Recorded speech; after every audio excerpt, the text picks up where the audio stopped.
Falando hoje sobre o princípio das dores, nós observamos do versículo 3 ao versículo 14, as características desse princípio das dores. O que tem nessa época, quais as ações, os atributos desse tempo, os acontecimentos que marcam este período, desde a ascensão de Cristo até a sua volta. Primeiro aspecto, está aí nos versículos 4 e 5, e depois o versículo também 11.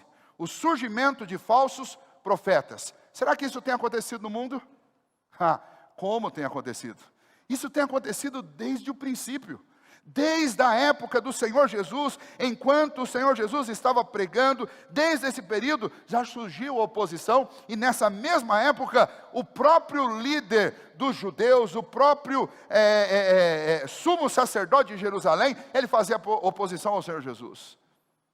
E todos esses que faziam oposição ao Senhor Jesus, tentavam ao mesmo tempo ganhar o povo para si. E o que nós vimos desde o primeiro século até hoje, é uma grande quantidade de pessoas anunciando que eles são a redenção, que eles são a salvação. Muitos e muitos, milhares de cultos surgem, que são absolutamente alienados de Cristo Jesus, e que oferecem um caminho de salvação. O próprio Senhor Jesus nos orientou sobre isso, e disse, olha, tomem cuidado, vede que ninguém engane vocês. Se alguém andar por aí dizendo, Jesus está ali, ou o Salvador está ali, ou a salvação está na igreja fulana de tal, não façam isso. Não façam isso, porque surgirão muitas pessoas, inclusive usando o meu nome, é o que Jesus disse, para atrair pessoas desinformadas, para que essas pessoas possam segui-los. Muitos que saem por aí anunciando o fim, dizendo a respeito de coisas, olha, faça isso, faça aquilo. Há 2 semanas atrás eu disse para vocês que teve um camarada que profetizou que o mundo iria acabar em 1800. E não acabou. Jesus diz, tomem cuidado, falsos profetas surgirão. E isso tem ocorrido desde o princípio. No primeiro século eram chamados de gnósticos, que eram uma mistura de filosofia com misticismo religioso, e eles criaram lá uma seita que entrava dentro da própria igreja cristã, e tentava ganhar pessoas de dentro da igreja, e levá-las para fora, para um outro conhecimento, para uma outra informação. Jesus diz, cuidado com isso. Falsos profetas e falsos mestres, nós vivemos numa época assim. Nós temos religiões do nosso tempo, nós temos pelo menos 2 grandes religiões do nosso tempo, que dizem que Jesus já voltou. E não só afirmam que Jesus já voltou, mas afirmam que nós ficamos. E que existe uma outra saída para quem ficou, e daí você tem que fazer uma porção de coisas, para que você tenha uma oportunidade de fazer parte de um grupo seleto que vai ser pego na segunda opção, né? Na segunda chamada, igual vestibular, não passou na primeira, vai na segunda. Existem denominações, são denominações conhecidas.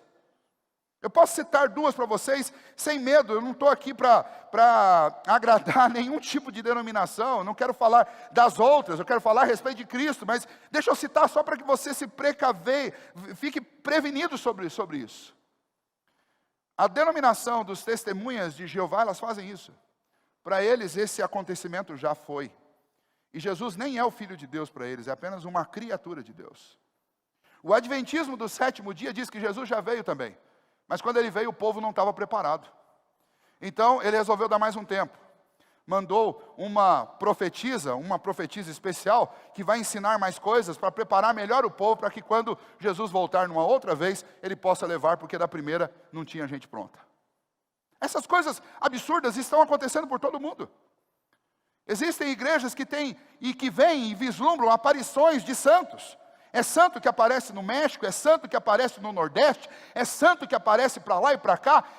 São homens, um colegiado de homens que decide eleger uma pessoa e dizer que essa pessoa passou a ser santa. Por quê? Porque o colégio dos cardeais decidiu que essa pessoa é uma santa. Quando a palavra de Deus diz que Deus, olhando do céu para a terra, não viu nenhum justo sequer, como é que podem existir santos? O único santo que nunca cometeu pecado é o próprio Senhor Jesus, o Filho de Deus. Ninguém mais. Nem o apóstolo Paulo, nem o apóstolo Pedro, nem João, nem Tiago, nenhum deles. Nenhum de nós é santo. Somos santificados pela obra de Cristo Jesus, mas não somos santos da nossa essência. E essas mentiras, esses falsos profetas anunciam esses absurdos constantemente, e nós estamos o tempo inteiro sendo bombardeados com essas informações, mas Jesus disse: tomem cuidado, porque virão muitos, inclusive em meu nome, pregando um outro evangelho, dizendo que eu estou ali ou que eu estou acolá. Cuidado, não se deixem enganar. O próprio Senhor Jesus, nós vamos ver lá no capítulo 25, falando sobre a vinda, ele diz: olha, quando o Filho do Homem vier, ele virá sobre as nuvens com poder e glória, todo olho verá, todo joelho se dobrará, toda língua confessará. Não tem essa de que uma meia dúzia vai ver e o resto não vai nem ficar sabendo. Quando o Filho do Homem virá, ele virá com poder e toda autoridade, e não há nenhum joelho que permanecerá firme e em pé, todos hão de se dobrar. Ele aparecerá como um raio do oriente ao ocidente.